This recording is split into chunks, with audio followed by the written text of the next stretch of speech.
Welcome to the John Sue and Spirit of Michael Rosmer video battlethon inspired by Gary Vaynerchuk.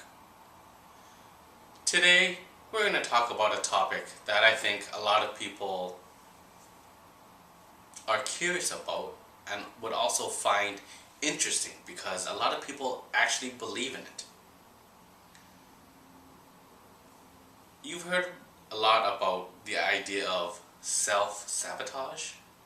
So that means you are screwing yourself up, whether it be consciously or unconsciously.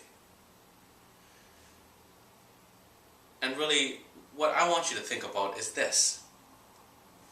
Does self-sabotage actually exist?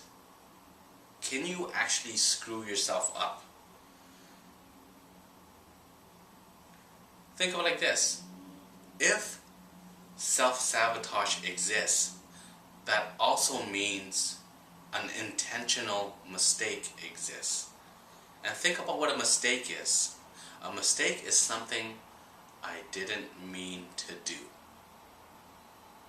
that I shouldn't have done. Have you ever done something and not understood why you did it? Or come to the realization of, oh my God, I was lying to myself and I didn't realize that. What I was actually doing was what I truly wanted. Whether it be making up a lie about not wanting to meet with somebody, or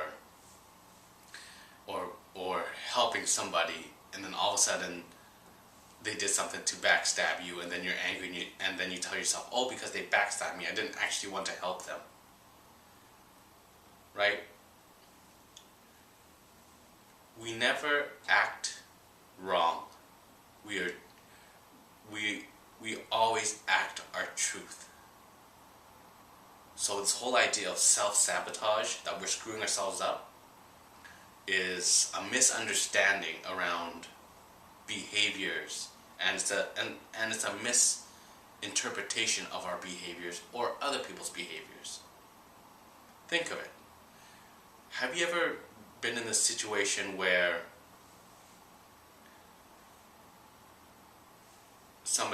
you go up to somebody and say to them,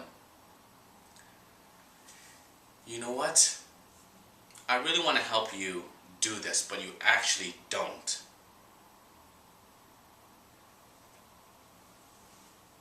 And then you go help them and they annoy you and they get on your nerves and you're not really helpful. You're actually probably creating more stress for them than you are helping them. And then they call you up and say, hey man, it seems like you don't even want to help me. You're like, no, because you're like obligated, because you're their friend. Oh no, I want to help you, definitely. And then all of a sudden, you come to help them the next time, and then the next time. Then eventually, you run out of patience, and you say, you know what, screw this shit. Actually, I don't want to help you, because you're annoying the crap out of me. You ever been in that position? I've been there many times. And as a result of being there many times, I stopped saying yes.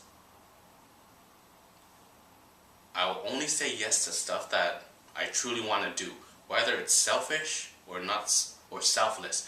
If I don't want to help you, too bad. So when I say yes, it's done, guaranteed. If I say no, sorry, it's just not happening. And there have been situations where I have had said yes about certain things and I had to back out. Why? Because life changes. Sometimes things happen in life and we always want to honor what we say, but at that moment in time when things change, we gotta give ourselves that opportunity to exit. It's not plan A, it's usually plan C. Right? And I think that was the hardest thing, is being a man of your word, but also allowing yourself to back out of that agreement.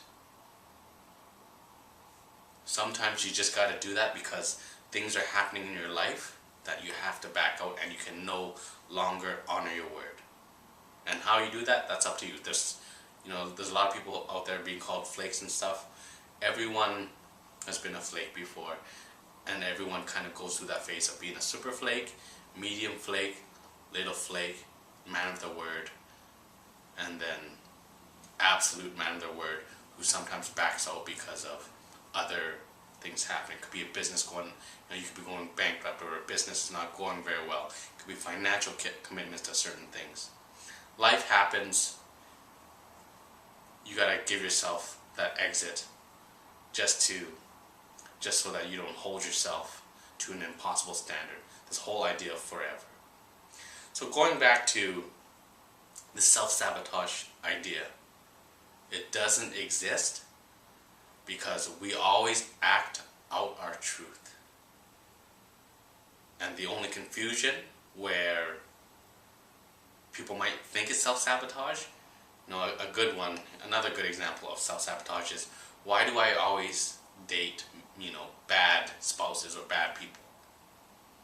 And these guys treat me terribly. Nobody intentionally dates bad people, but what they do unconsciously do is they'll be with somebody that treats them less than they are. Why? Because that's how they honestly feel about themselves. Think about this. Somebody who gets disrespected daily and gets treated like a piece of shit, they honestly believe that they are a piece of shit, really deep down. That's what they truly believe. But in their conscious mind, they're not ready to admit that. It's a really tough thing to admit that you think you're worth so little. That's a tough, dark space to really go into. And I think that's why a lot of people think that, oh yeah, self-sabotage, I always date these bad guys. Why do I always screw myself up? You're not screwing yourself up. You're actually living your truth, but you're in denial of what's happening in your life.